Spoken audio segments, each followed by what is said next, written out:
Hoy vamos a iniciar una nueva serie que se llama Señor, enséñanos a orar. Y precisamente el tema 1 se titula igual, Señor, enséñanos a orar. ¿Cuántos saben orar? Sí, al final nos vamos a dar cuenta que también sabemos orar. Bueno, voy a empezar con lo más sencillo. ¿Qué es orar en la Biblia? ¿Qué es?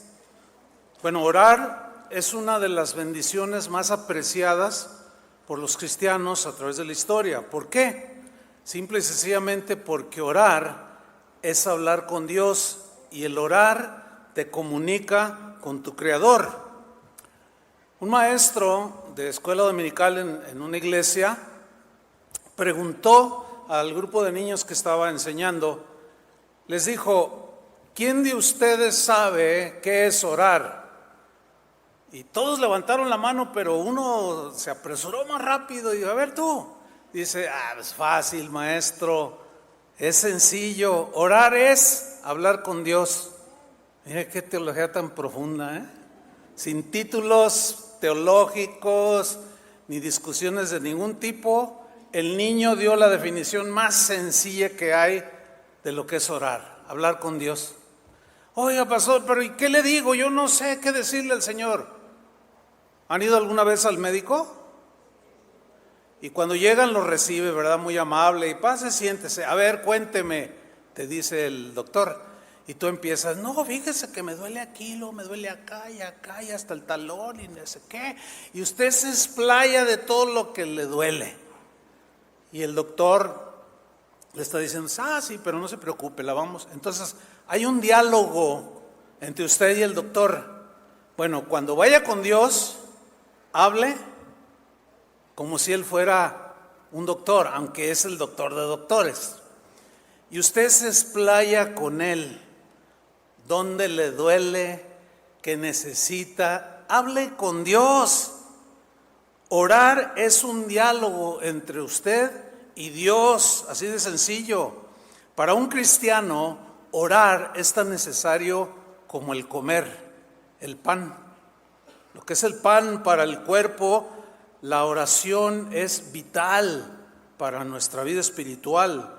Es tan vital como el aire que respiramos.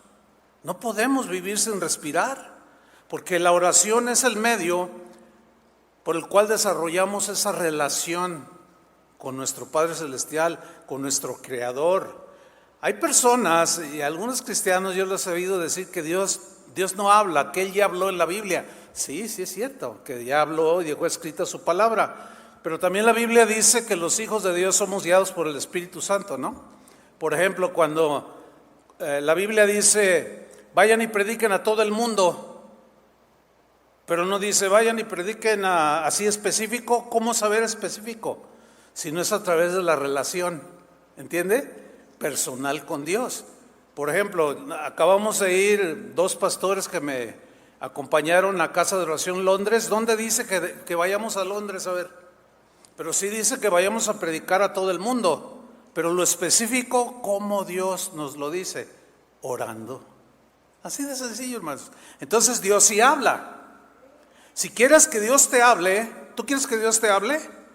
Háblale tú en oración. Y si hablas con Dios, Dios también te va a hablar. Oiga, pero ¿cómo sé que Dios me habla? Mire, cuando mi esposa está en la planta alta, o yo estoy abajo y yo estoy en la planta alta, ella está abajo y yo arriba, si ella me llama y me dice, Chuy, yo conozco perfectamente su voz. Y no me asomo por la ventana y digo, ¿qué se le ofrece a doña Chole? No, porque conozco la voz de mi esposa. O sea, cuando yo no la conocía, la primera vez que oí su voz, pues si la escuché un día y se la escuchaba a los 3 días, pues así como que tal vez no la identificaría. Pero a medida que nos relacionamos, nos hicimos novios y nos casamos, oiga, pues ella me habla por teléfono y de lo más lejos te quiere y conozco su voz. Lo mismo es con Dios. Si usted no le habla, Él no le habla. Si usted le habla, Él le va a hablar. Y usted va a ir conociendo día tras día la voz de Dios. Y Él nos habla de diferente manera. Fíjese que un día Jesús estaba orando precisamente. Se acercaron sus discípulos haciendo una petición. Vamos a Lucas capítulo 1, versículo 1. Vamos a ver qué sucedió aquí. Dice, aconteció que estaba Jesús orando, hablando con Dios, con su Padre, en un lugar. Y cuando terminó, uno de sus discípulos le dijo, Señor, enséñanos a orar. Ahora, ellos sabían orar, porque ellos desde niños los llevaban a las sinagogas. O sea, el pueblo judío siempre ha sido un pueblo pues religioso, en relación con Dios, o que se relacionaba con Dios que los había elegido. Y ellos, los discípulos, uno de ellos dice, Señor, enséñanos a orar. ¿Por qué le dijo enséñanos? Porque seguramente vio que Jesús oraba de manera distinta a como ellos lo percibían a su alrededor. Total, le dice, Señor, enséñanos a orar, como también Juan enseñó a sus discípulos, Juan el Bautista se refiere. Y les dijo Jesús, cuando oréis, cuando hablen con su Padre, con Dios, decid, Padre nuestro que estás en los cielos, santificado sea tu nombre, venga tu reino, hágase tu voluntad, como en el cielo, así también en la tierra. El pan nuestro de cada día, dánoslo hoy, y perdona nuestros pecados, porque también nosotros perdonamos a todos los que nos deben, y no nos metas en tentación, mas líbranos del mal. Bien, esta oración tan sencilla pero tan poderosa tiene muchísima enseñanza, hermanos. Vamos a estudiar este pasaje frase por frase para sacar todo lo que pues podamos para aprender a orar. Porque ciertamente podemos decir, ya sé orar, pero al final vamos a ver qué tan bien sabíamos o sabemos orar. Vamos pues al versículo 1, Lucas 11:1. Aconteció que estaba Jesús orando en un lugar, orando. Jesús era el Verbo encarnado, el Hijo de Dios. Él era Dios. Sin embargo, como hombre, Él al encarnarse y tomar forma humana, y para enseñarnos a nosotros cómo relacionarnos con Dios, Él oraba a su Padre.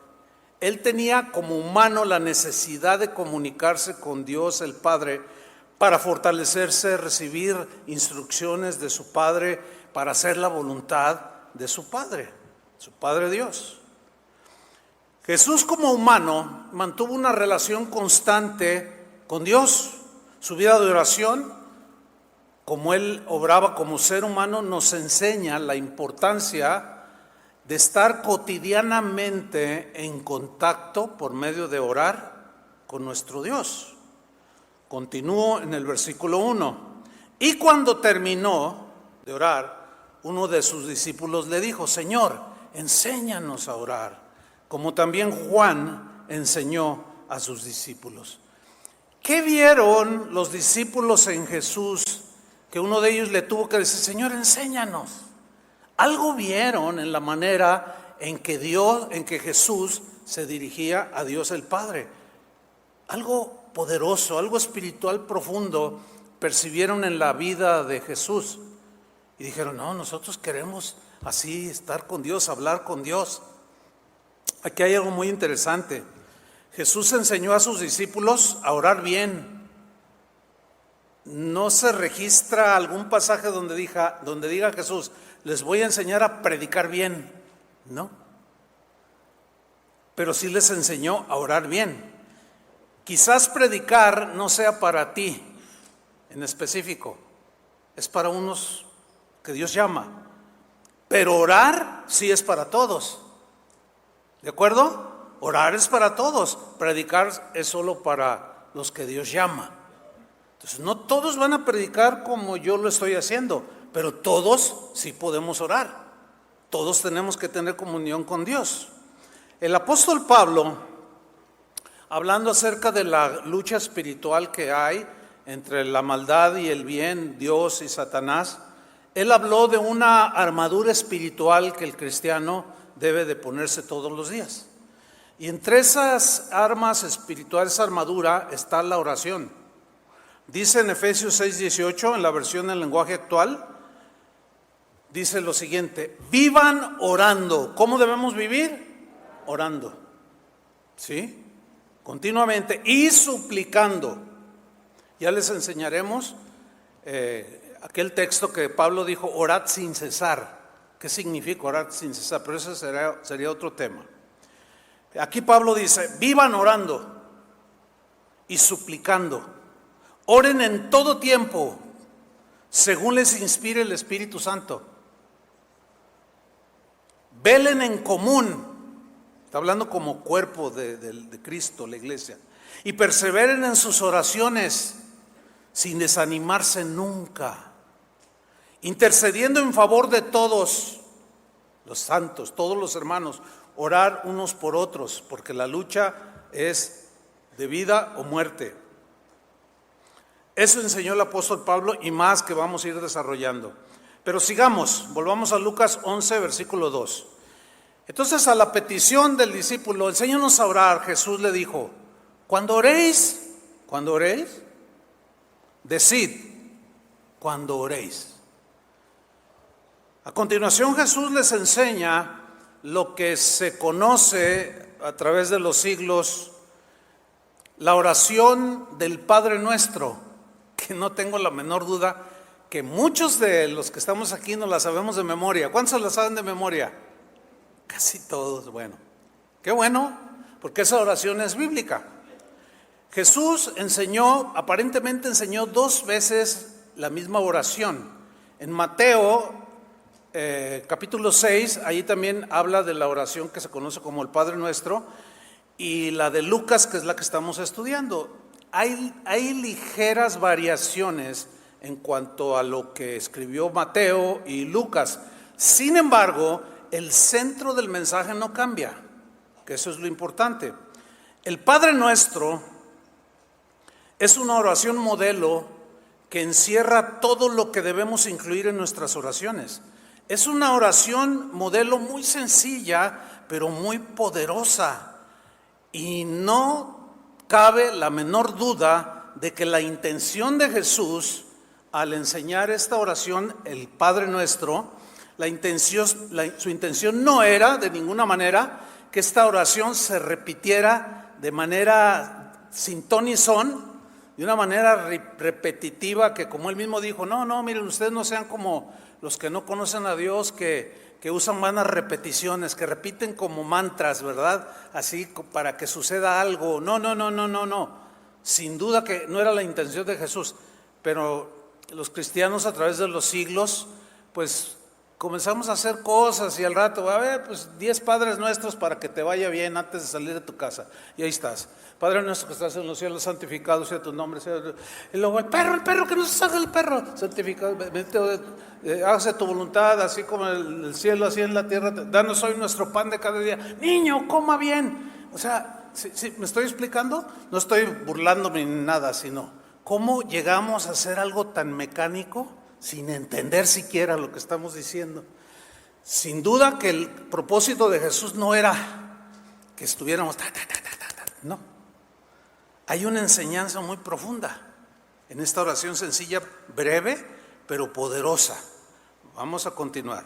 Volvemos Lucas 11:2. Y les dijo, cuando oréis, decid, Padre Nuestro. Esta es la primera frase. No hay nada más maravilloso que saber que Dios es todopoderoso.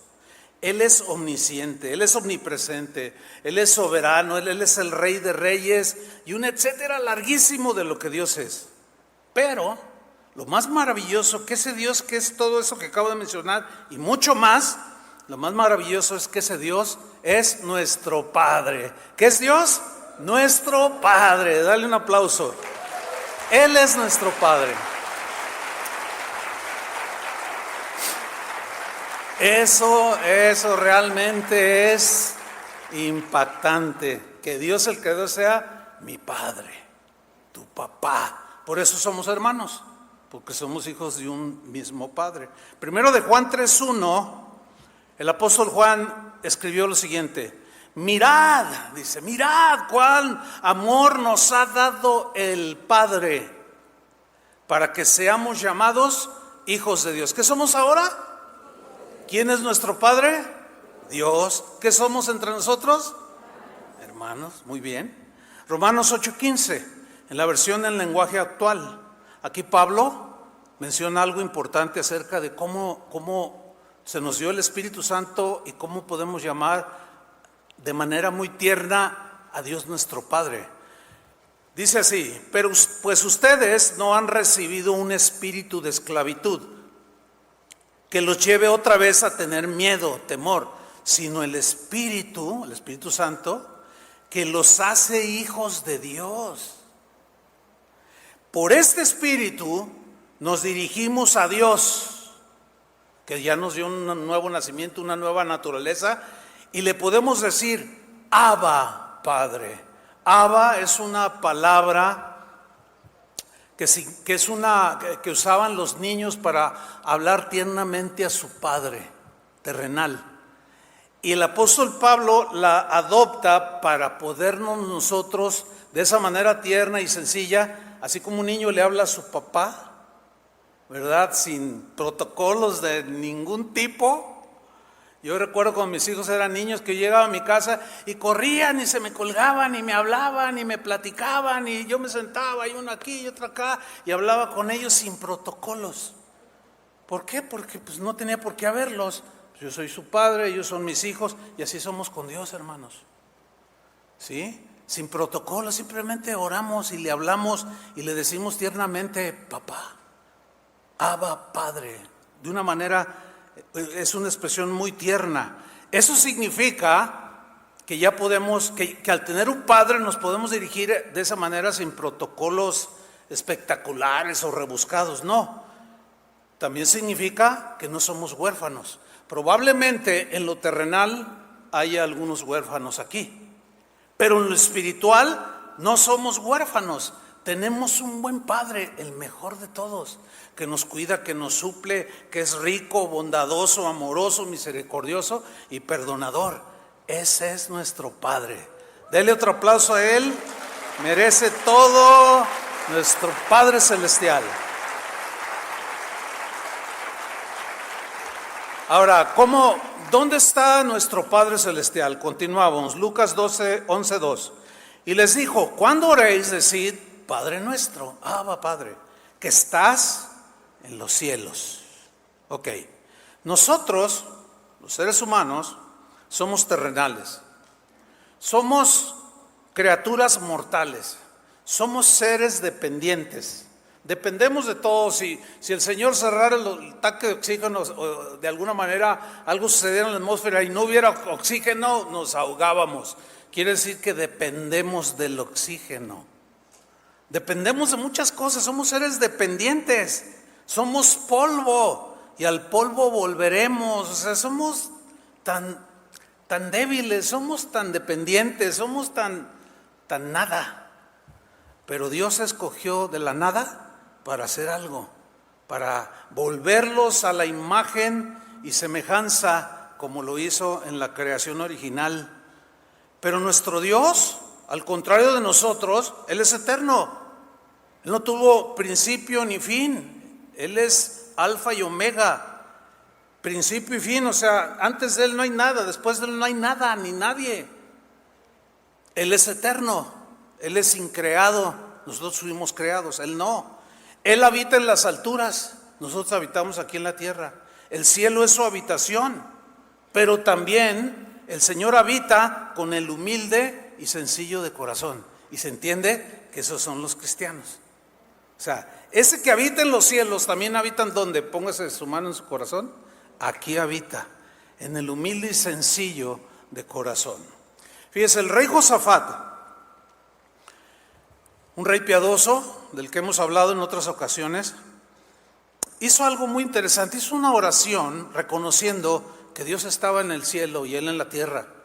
Y como Él era el Altísimo Todopoderoso, necesitaba la ayuda de Él, porque Él, terrenalmente hablando, no podía, con todo el ejército poderoso que tenía. Pero ahí estaban los enemigos que lo duplicaban, lo triplicaban, qué sé yo. Y en 2 de Crónicas 25 dice lo siguiente: entonces Josafat se puso en pie en la asamblea de Judá, o sea, delante de todo el pueblo, y de Jerusalén.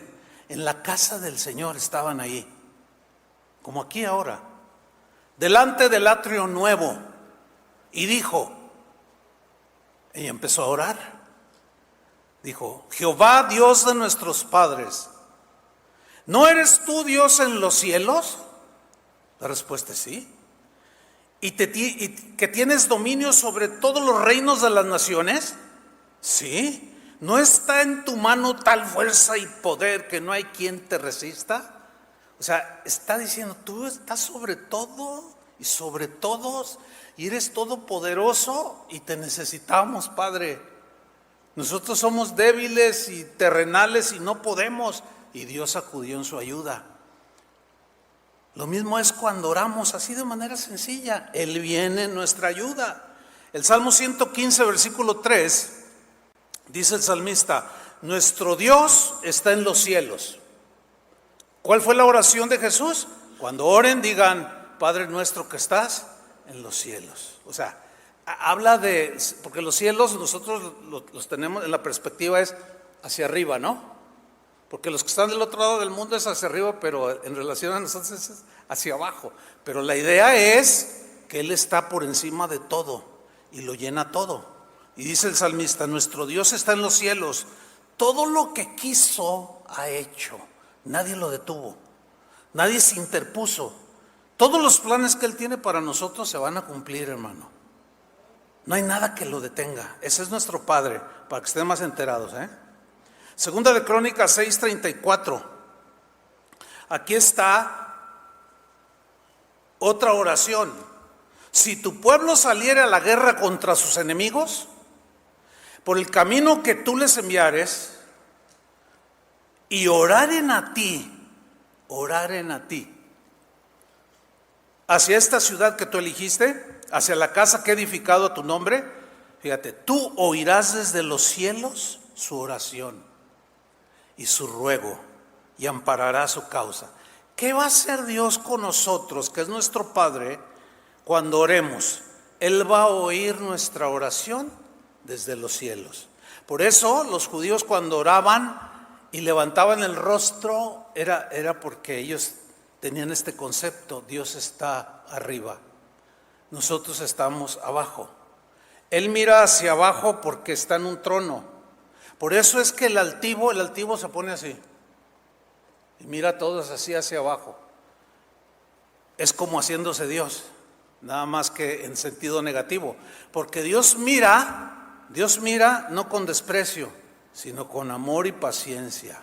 ¿Cuántos le dan gracias? Ese es el Dios que tenemos. Entonces Él va a escuchar nuestra oración y ruego, y va a amparar nuestra causa, hermanos. ¿Cuál es tu causa? ¿Cuál es la injusticia que cometieron contigo? Él está contigo, pero háblale sencillo, sin protocolos. Habla con Él y Él te va a hablar. Tal vez te conteste en 2, 3 días, tal vez en 1 año, o 5 o 10, yo no sé. Pero en lo que se da la respuesta, tú vas a sentir paz, porque sabes que es un Dios que te cuida y que no te miente. ¿Cuántos le dan gracias? Continuamos, Lucas 11:2. Y les dijo: cuando oréis, decid: Padre nuestro que estás en los cielos. O sea, tú miras todo desde los cielos, nada se te escapa. Y tú has mirado mi aflicción, Señor. Pero luego Jesús los introduce en un tema que ya hablamos en la serie pasada sobre creados para adorar. Les habla de la adoración, de la alabanza. Y dice: díganle al Padre que está en los cielos, santificado sea tu nombre. Ok, esta oración nos introduce en en la manera en que nos acercamos a Dios, con alabanza. El Salmo 100, entrad por sus puertas con acción de gracias, por sus atrios con alabanza. Y aquí el Señor, de acuerdo al protocolo de Dios de cómo acercarnos, dice: díganle: santificado sea tu nombre. Ahora, ¿qué significa santificado sea tu nombre? Santificado es una palabra que significa apartado, pero que Él está apartado porque no hay nadie como Él. Esa es la idea. La idea es que no hay nadie como nuestro Dios. La idea es que Él es único, nada se le puede igualar. Y su nombre, Dios, en realidad es impronunciable. El nombre de Dios, el más acercado, dicen los eruditos, es Yahweh, ¿verdad? Pero bueno, así para poderse pronunciar, algunos dicen Yahvé, otros dicen Jehová, pero es nada más añadirle unas vocales para que tenga pronunciación. Pero lo que Él es, su nombre Yahweh o el Eterno, los judíos le dicen el Eterno, ese nombre representa todo lo que Dios es. Por eso es que no hay nadie como Él.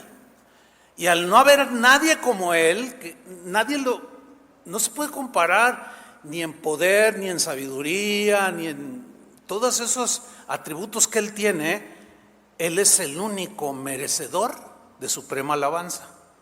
Por eso el Señor dice, alaben a Dios, alaben al Padre, porque Él es digno de suprema alabanza. El Salmo 145, versículo 3, lo dice con claridad. Grande es Jehová, Yahvé o el Eterno. ¿Cómo es Dios?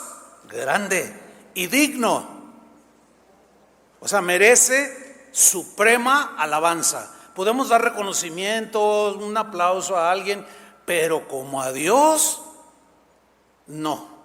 ¿Por qué? Porque a Dios entramos en esa suprema alabanza al nivel de adoración, de postración, de reconocer que Él es el único Dios y que no nos debemos más que a Él. Él es digno de suprema alabanza y su grandeza, ¿cómo es? No puede ser medida, es inescrutable. Primera Crónicas 16:25 vuelve a repetir, porque grande es Jehová y digno de suprema alabanza. Noten cómo Jesús está tomando esta frase, santificado sea tu nombre, de esta enseñanza. Ellos lo estaban captando perfectamente. Los discípulos o los del tiempo de Jesús no tenían que nadie les explicara lo que hoy yo les estoy explicando, por el contexto del que ellos ya venían. Ellos ya eran herederos de las promesas, conocían muchas cosas acerca de Dios. Y nosotros pues venimos de una religión sin ton ni son, ¿verdad? De unos 2, 3 golpecitos en el pecho y ya, ¿verdad? Una monedita, una limosnita, por el amor de Dios, y era lo más que se acercaba, ¿no? O sea, en realidad no había una vitalidad espiritual. Pero una vez que nacemos de nuevo, pues al explicársenos esto, va cobrando significado. ¿Por qué los apóstoles? Señor, enséñanos a orar, porque como tú oras hay algo nuevo que queremos aprender. Primera Crónicas 16:29 vuelve a repetir, dad a Jehová la honra debida a su nombre. Por eso es que en este lugar, acuérdense, este lugar está dedicado para la adoración y la alabanza y la adoración del único, grande. Aquí no hay ningún grande, aquí todos somos iguales, somos siervos de Dios.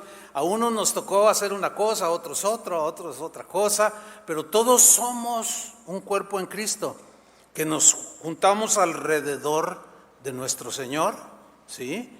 Y que Jesús es el centro de nuestra reunión.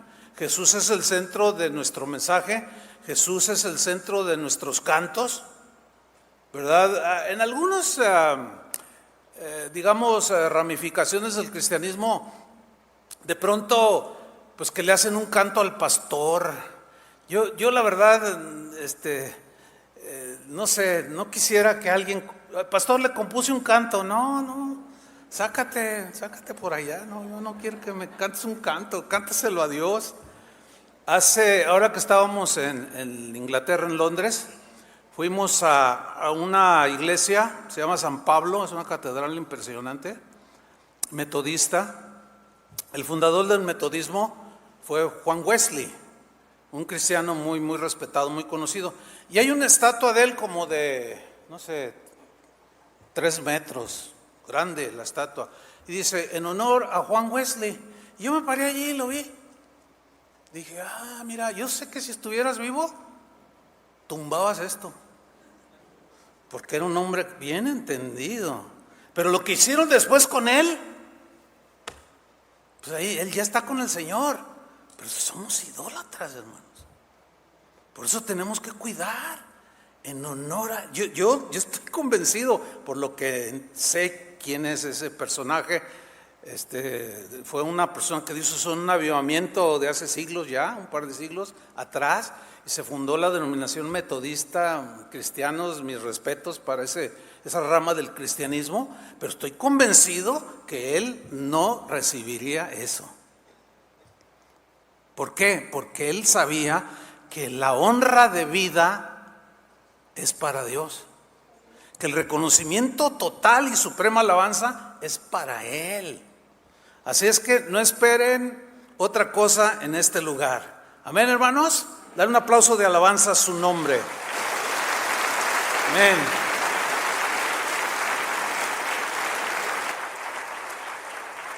Seguimos, Lucas 11:2. Padre nuestro, oren así, díganle: Padre nuestro, que estás en los cielos, santificado sea tu nombre, venga tu reino. Esta frase, de hecho, cada frase podríamos hacer un mensaje de cada frase, pero creo que el tiempo se nos iría muy largo y estoy sintetizándolo. Con las demás enseñanzas, bueno, se va a complementar, pero ¿qué frase? Venga tu reino. En Mateo, esta misma oración la traduce: venga a nosotros tu reino. Ahora, ¿qué es venga a nosotros tu reino? Bueno, su reino es su lugar de gobierno, su área de gobierno. Su reino es su gobierno. Mire, nosotros antes vivíamos en el reino de Satanás. ¿Está consciente de eso, verdad?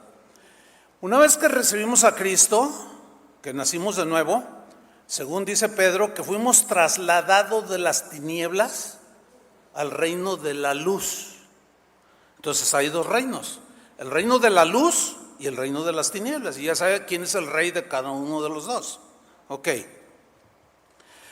Satanás es el príncipe de este reino. Él es el que gobierna el reino de las tinieblas. Pero Satanás ahora ya no gobierna nuestras vidas. Si ustedes se fijan, antes de ser cristianos, el diablo nos hacía como quería. Sus reglas, sus leyes, sus insinuaciones, sus órdenes, las cumplíamos sí o sí. Si ustedes son observadores y miran a la gente que no tiene a Cristo en su corazón, no les cuesta trabajo obedecer las leyes del reino de las tinieblas, ¿verdad que no? Uno miente y todos mienten. Unos dicen malas palabras y hasta otros las repite más.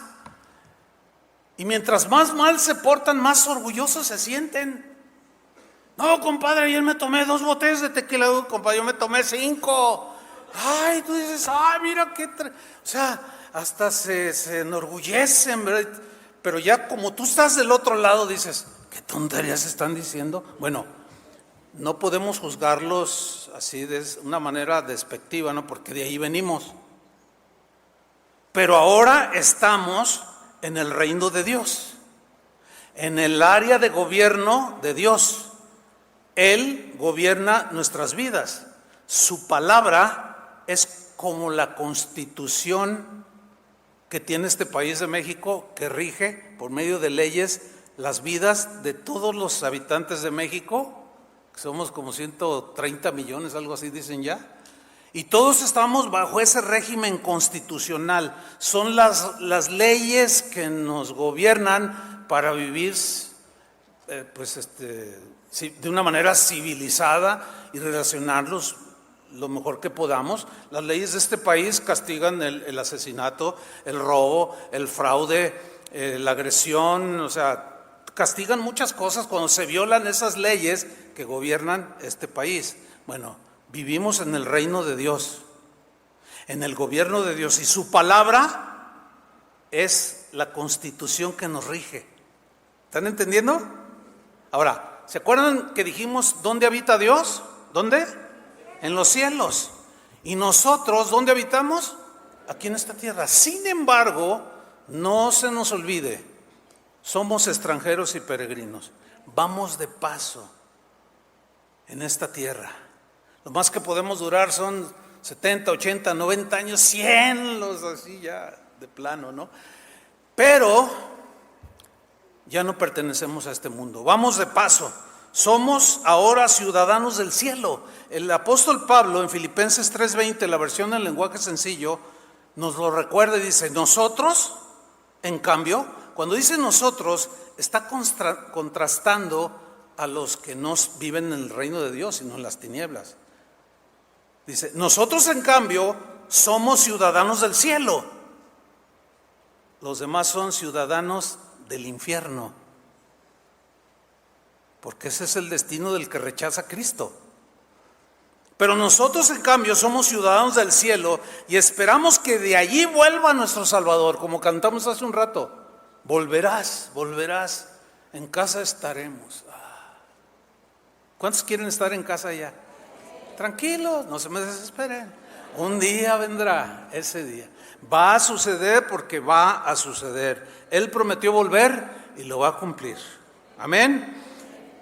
Pero somos ciudadanos del cielo. Por eso ya nada nos debe arraigar en esta vida, en esta tierra, porque vamos de paso. Este no es nuestro lugar final, no. Cuando yo ando, como ahora que anduvimos allá, pues Inglaterra es un país pues de primer mundo, con mucha historia, y a mí me fascina la historia, Y era de los países que en alguna ocasión dije, me encantaría visitar. Y yo me fui a los lugares históricos, ¿no? Y ahí viendo tantas cosas históricas, para empezar fue fundada por los romanos hace poquito más de 2000 años, imagínense. Y ver construcciones de 2000 años, tú dices, híjole, ¿cuánta gente no ha pasado? Pero ya pasaron. Y yo voy a pasar también. Y usted también, fíjese. Pero yo tengo un destino. Es el destino que el Señor nos ha prometido. Ser ciudadanos del cielo, vivir con Él. Entonces, cuando nosotros aprendemos a orar y decimos, Señor, venga tu reino, gobiérname, Señor. Gobiérname con tu palabra, guíame con tu palabra. Venga a nosotros tu reino, gobiérname, Señor. Yo no puedo hacer ni quiero hacer lo que me da mi gana. Eso es en el reino de las tinieblas, donde cada quien hace lo que le da su gana. Y es una anarquía. Por eso el mundo vive convulsionado. Porque cada quien hace lo que quiere. Y por eso hay tantas cosas que vemos terribles. Seguimos, Lucas 11:2. Jesús les dice, cuando oren, digan, Padre nuestro. Y ellos, Dios es nuestro Padre, porque lo miraban así como lejano, como los dioses de la mitología griega, ¿verdad? Los griegos decían, pues sí, ahí está Zeus, ahí está todos esos dioses que ellos en su mitología fabricaron, pero ellos ni han olvidado a los humanos, ellos están lejos. Y esas eran las filosofías que prevalecían en los tiempos de Jesús. Y el Señor dice, Padre nuestro que estás en los cielos, pero estás aquí también. Y eso como que les impactaba, a diferencia de los dioses griegos que estaban lejísimos y la gente se sentía lejos de sus dioses. Pero nosotros estamos cerca del Creador de todo, amén. Santificado sea tu nombre, venga tu reino. Y mire la frase que viene a continuación, hágase tu voluntad como en el cielo, así también en la tierra. Ok, todos conocemos aquella historia de que hubo una revuelta allá en el cielo. Uno de los ángeles más poderosos armó una rebelión, una revuelta.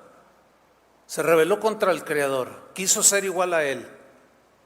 Y Dios tuvo que expulsarlo. Eso le sucede a los rebeldes. Tú no puedes estar en mi presencia. Pero al ser expulsado, Satanás o lucero de la mañana en ese tiempo, posteriormente se le denominó Satanás, que significa adversario, se volvió el adversario de Dios. No puedes habitar aquí en mi presencia. Y lo echó, lo expulsó. Pero Satanás logró convencer a una tercera parte de ángeles para que lo siguieran. Acuérdense bien de esto, cristianos. Cuando alguien te incite a la rebelión, nada más acuérdate de los ángeles que siguieron a Satanás. Todo aquel que sigue una rebelión de cualquier tipo que sea, es rechazado por Dios. Porque Dios aborrece la rebelión.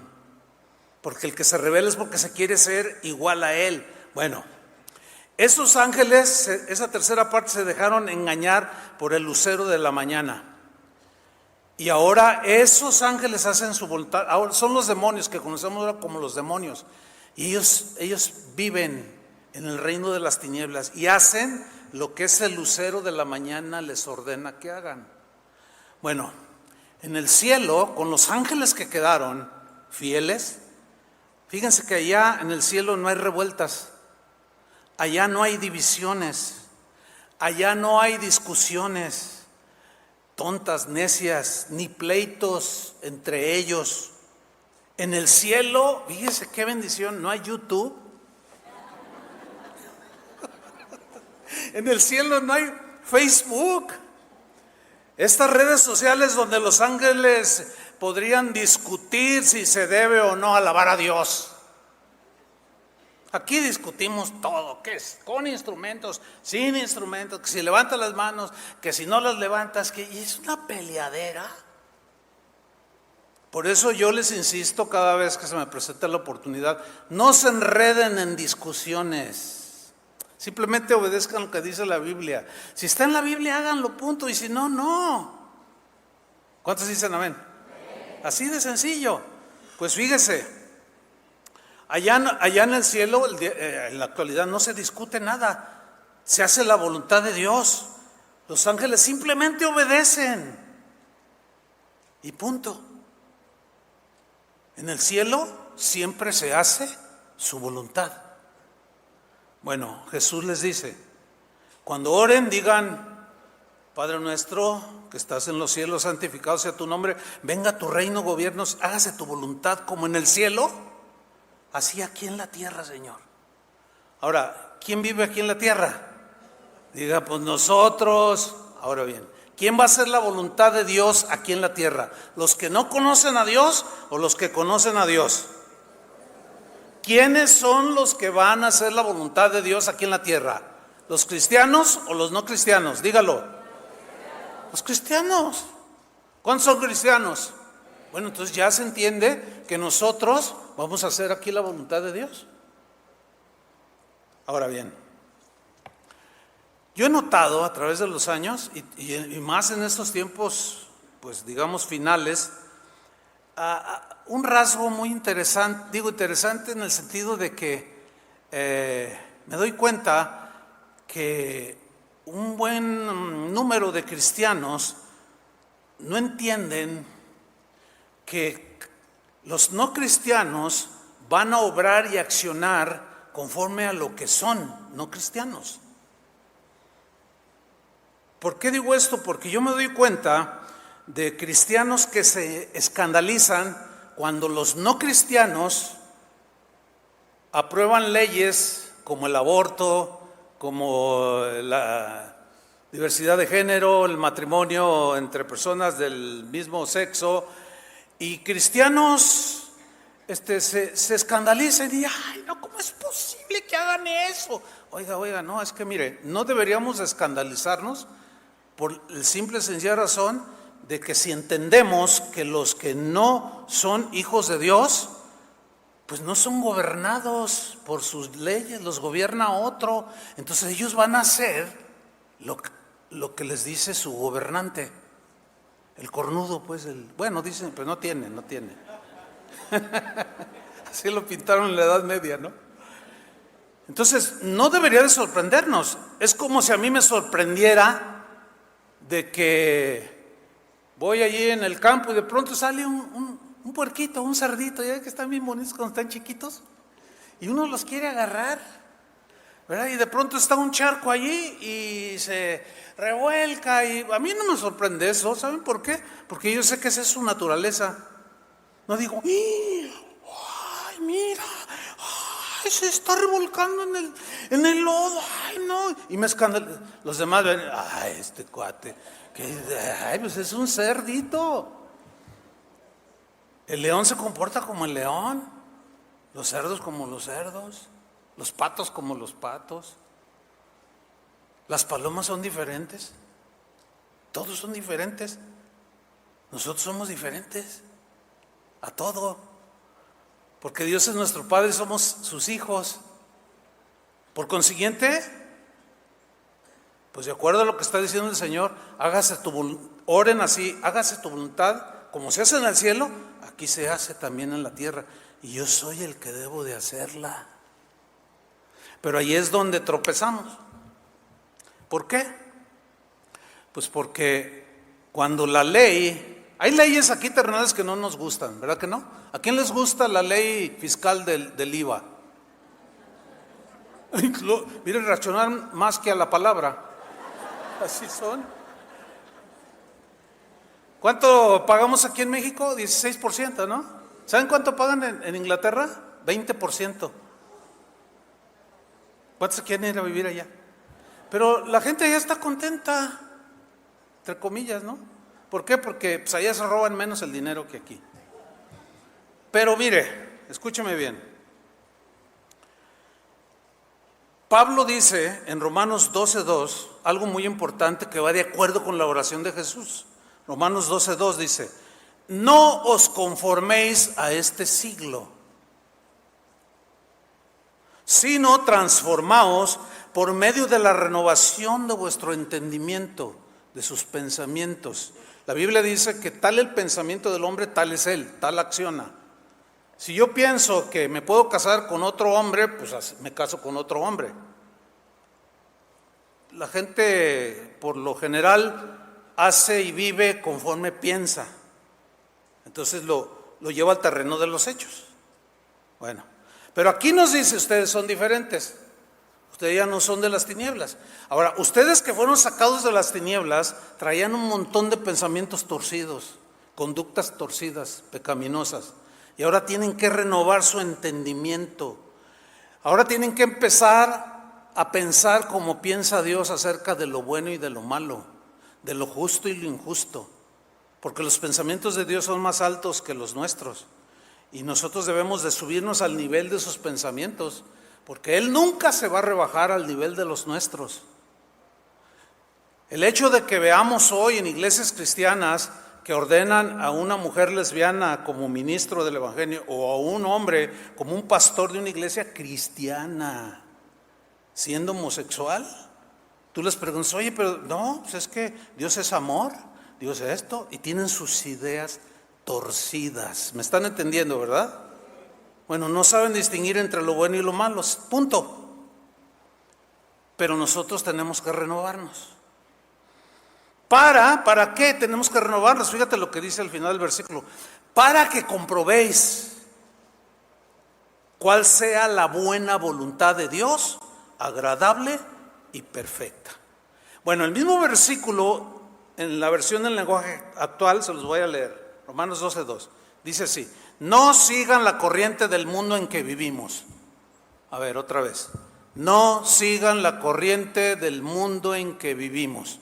Entonces, reflexionamos, ¿cómo vive el mundo?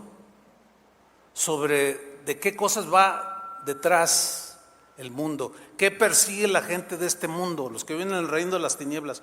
¿Cómo vive esa gente en el reino de las tinieblas? Bueno, ustedes no sigan esa corriente, porque ya no son del mundo. Como dijo el apóstol Juan, ustedes estamos en el mundo, pero ya no somos del mundo.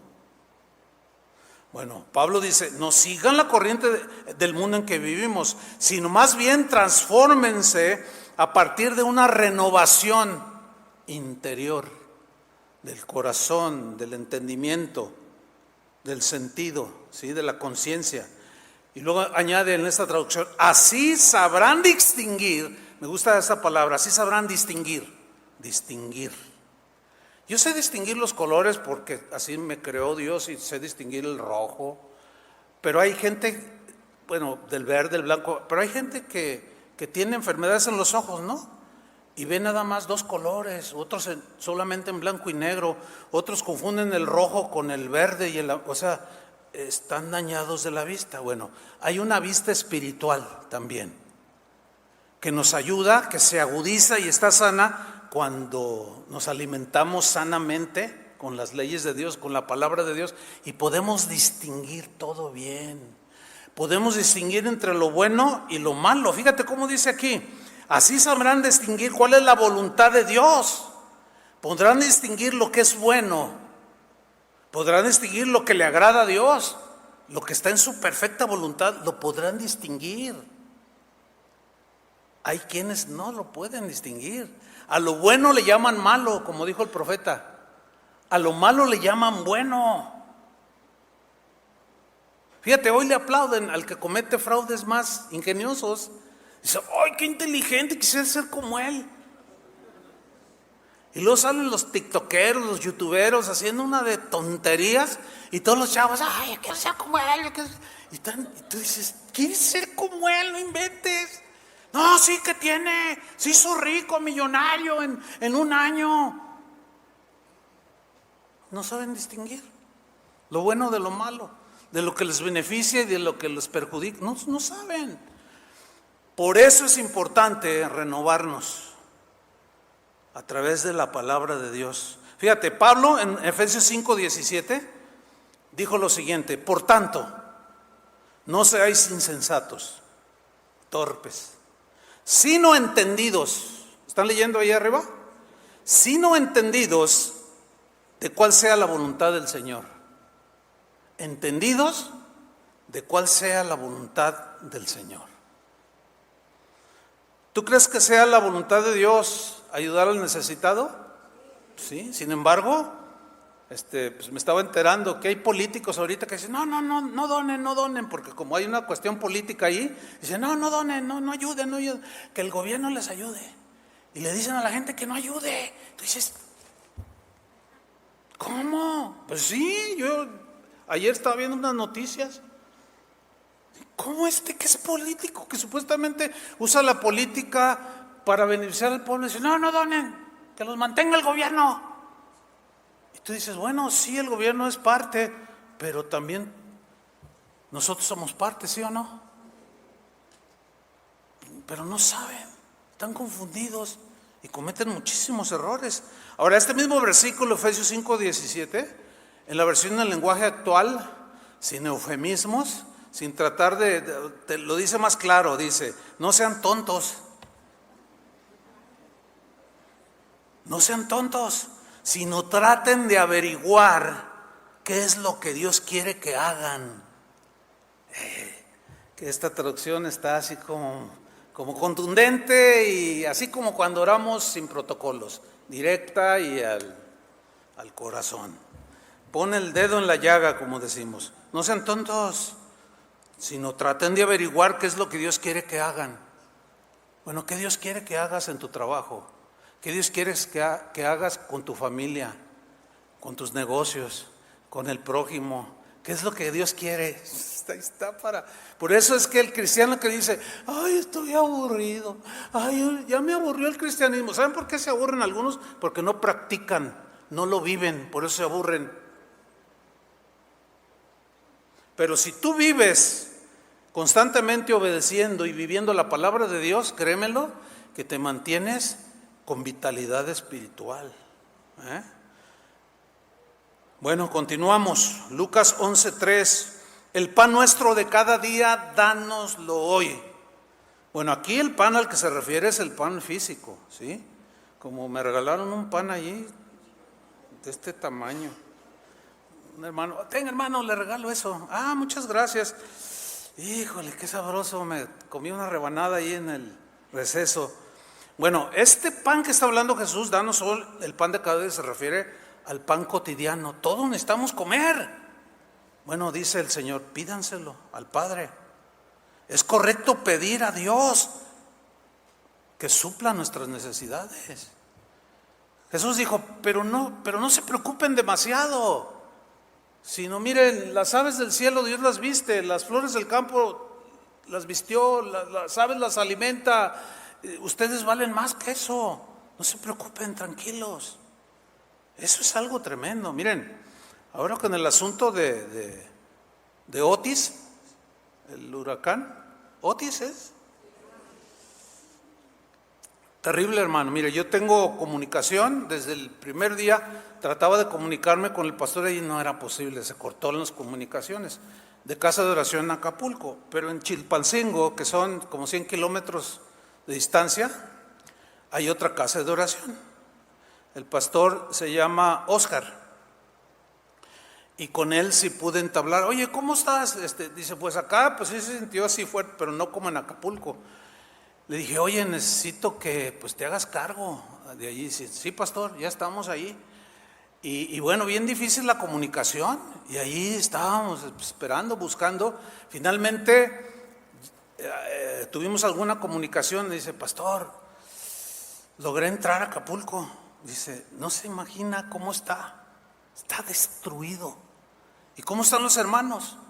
Me dice, fíjese, pastor, que ninguno perdió la vida. Todos están bien. Ese es ya para empezar. Dice, pero algunos de ellos perdieron todo. O sea, sus casas ya no existen. Se quedaron con lo que traían puesto. Es algo terrible, hermanos. Sin embargo, aquí es donde entra todo esto. No hay comida, no venden comida, pero los hermanos de Chilpancingo lograron comprar, por eso las ofrendas empezamos a solicitarlas y empezaron a fluir a esa cuenta. Ellos retiran de ahí, van y compran. El primer viaje que hicieron, se dieron cuenta que la gente en el camino afectada detenía los autos para saquearlos. Y era peligrosísimo, no pudieron entrar el primer día, pero Dios los iluminó y se fueron en la noche. Estaba más discreto todo y lograron entrar y me enviaron fotografías de cómo ellos estaban entregando a los hermanos de Casa de Oración Acapulco la comida, el agua. Qué terrible, hermanos. Anoche yo me acosté, pues mi cama es cómoda como la suya, pero estaba incómodo a la vez. Decía, ay Señor, pues gracias que pues no tengo un sobresalto, pero ¿y mis hermanos allá? Sin embargo, me seguían entrando las fotos y los informes. Pastor, tienen comida. Pastor, ¿van a pasar la noche? Pues sí, ahí, pero están bien. Danos hoy nuestro pan de cada día. Fíjate, Dios cada día les va a dar su pan. Nos usa a su pueblo para suplir. Por eso es que todos debemos de participar. ¿Sí? Y esa oración, hermanos, como bien dijo Toño, hoy es por ellos, mañana puede ser por otro de nosotros. Por eso oren así, pero Dios no los va a dejar. Pídanle a Dios lo que necesiten. ¿Qué necesitas? Pídeselo a Dios. El rey David solía decir en el Salmo 37:25, joven fui y he envejecido, ya me hice viejito, pero no he visto justo desamparado, no he visto un hijo de Dios que ni a él ni a su descendencia que ande mendigando pan. O sea, piden pan, pero a Dios, ¿sí? No son como los maderos de San Juan, que piden pan y no les dan, que piden queso y les dan un hueso. No, nosotros le pedimos a Dios y Él nos suple, hermanos. Denle un aplauso al Señor.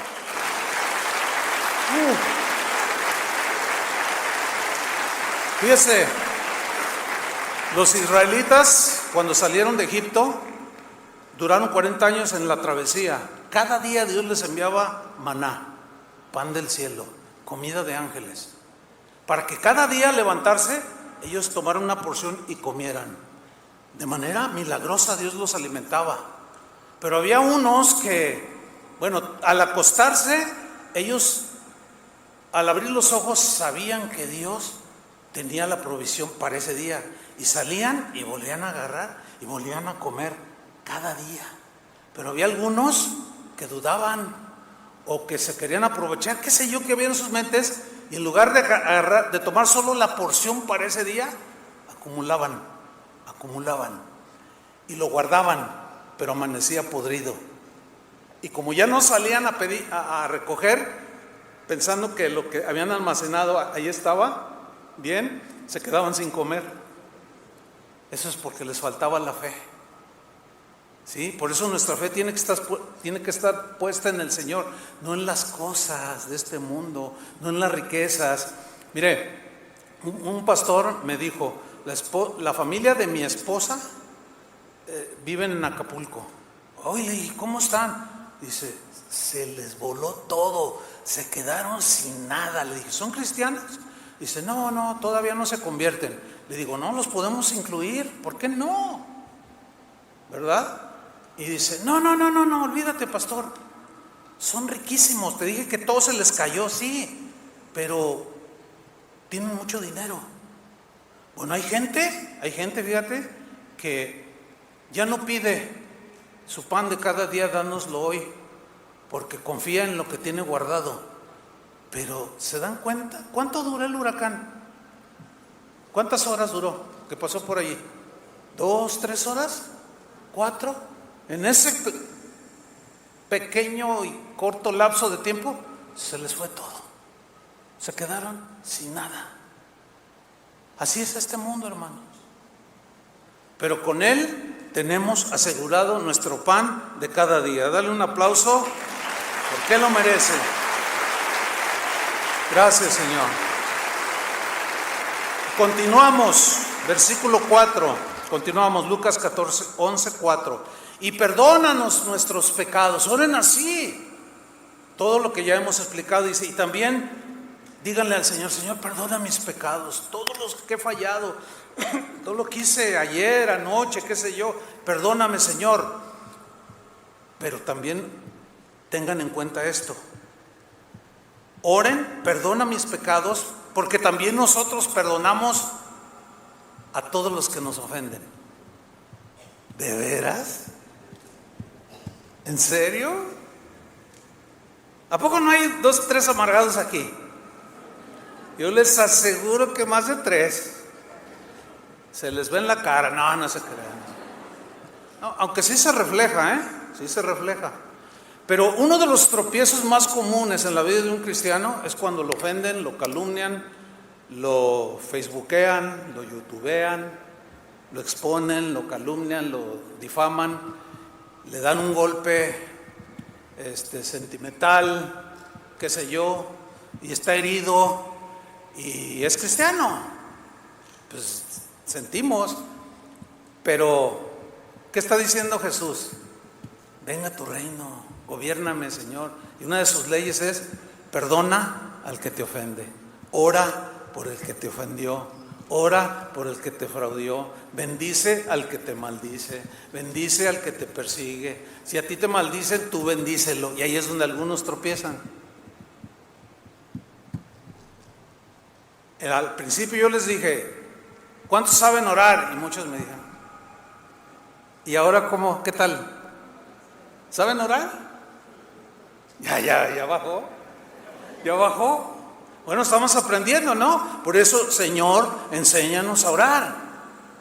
Jesús en Mateo añade, y cuando estéis orando, perdonad. Perdona. Y Mateo añade, porque si vosotros, dicho de Jesús, no perdonáis los pecados a los que los ofenden, tampoco vuestro Padre que está en el cielo os perdonará. Eso es bastante serio. Inútil es pedir perdón por nuestros pecados si no perdonamos a los que nos ofenden y nos calumnian. Y no nos metas en tentación. Tentación tiene 2 acepciones aquí en el griego. Uno es tentar para pecar, y eso solo lo hace Satanás. Y tentar en el sentido de ser probado, y eso solo lo hace Dios. Dios probó a Abraham, Santiago, Pedro, los apóstoles decían que Dios nos prueba, nos pasa por diversas pruebas. Ese es digamos el lado positivo de una tentación, es en el sentido de prueba, y eso solamente lo hace Dios. Santiago dice que Dios no nos puede incitar a hacer lo malo, porque si de ahí nos sacó, ¿cómo nos va a incitar a que lo hagamos? No, el que nos incita a hacerlo es Satanás. Ahí está pero nosotros estamos en medio, y tú vas a decidir quién te gobierna.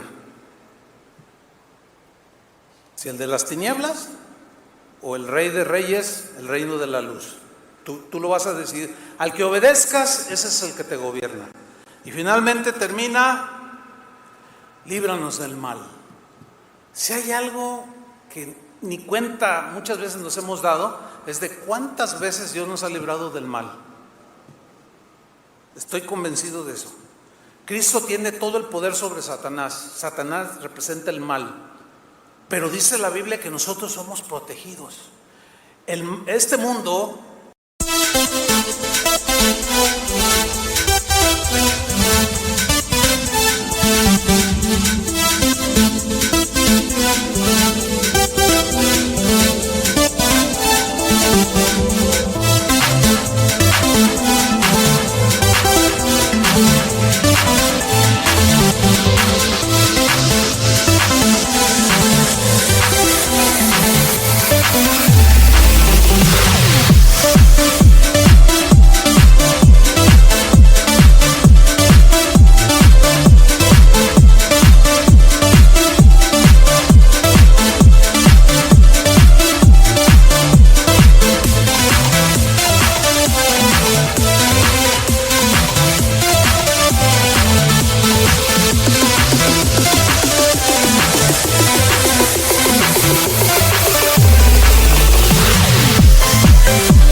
insisto, no va a mejorar. Jesús dijo, y por haberse multiplicado la maldad, ¿por haberse qué? Multiplicado la maldad, y cada día que pasa se multiplica la maldad. El problema con esto es que eso va a provocar que el amor de algunos se enfriará.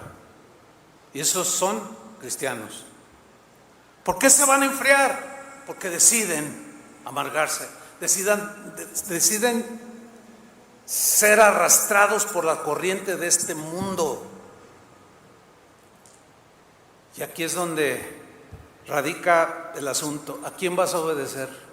¿Quién te gobierna? Depende de la decisión que tú tomes, pues determina tu futuro en esta tierra. ¿Cuántos saben orar? Pero estamos aprendiendo, ¿no es cierto?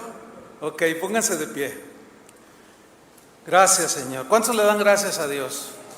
Ok, levanta tus manos a Dios y dile: Señor, muchas gracias, Señor, por tu palabra. Dile conmigo esta oración. Dile: Padre nuestro que estás en los cielos. Ahora ya tenemos más entendimiento de esto.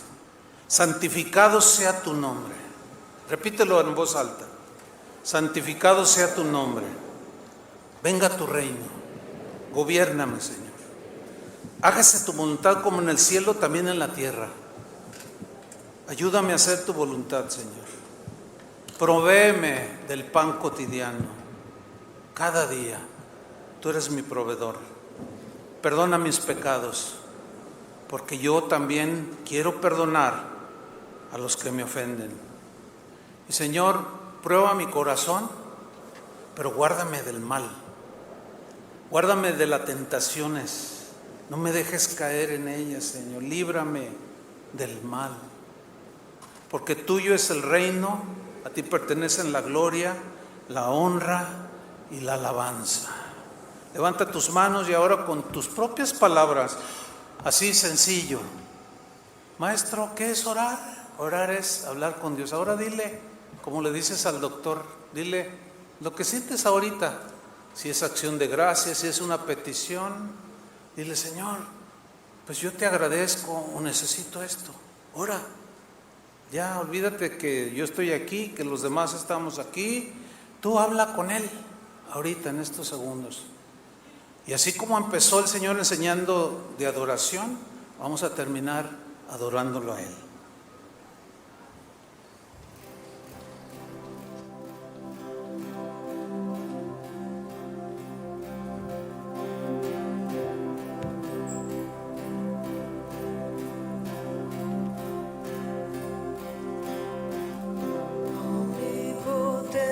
Señor, digno de gloria y poder, fuerte y sabio Dios, nos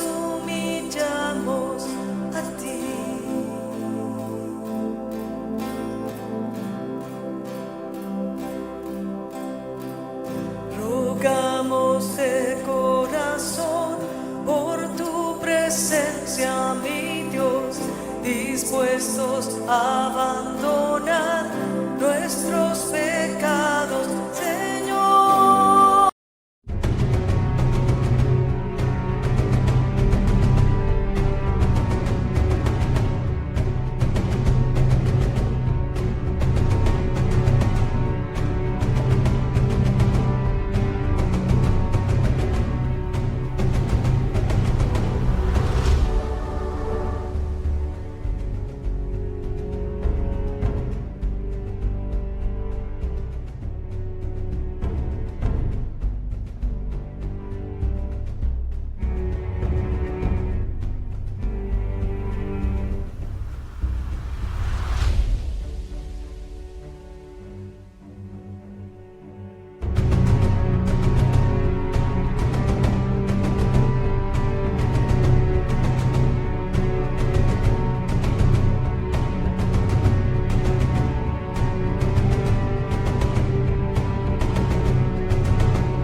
Estén abiertos sus ojos y míranos.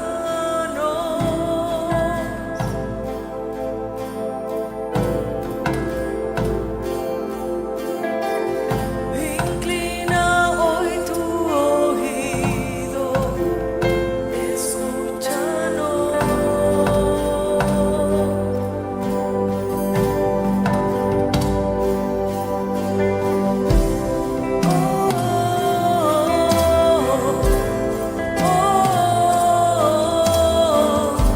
Escúchanos, abre los cielos.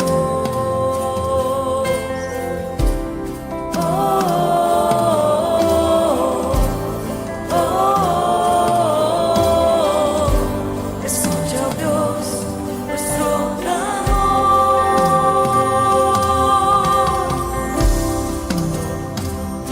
Gracias, Señor, por tu palabra, por lo bueno que eres, Señor, por siempre guiarnos hacia ti.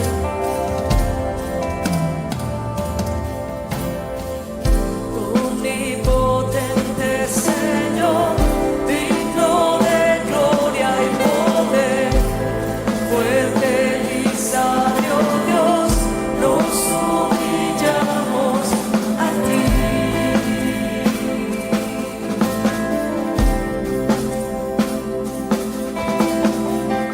Rogamos de corazón.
Gracias, Señor, por tu palabra esta mañana, por recordarnos las cosas que son tan importantes en nuestro caminar contigo, en nuestra relación contigo, mi Dios. Gracias, Señor.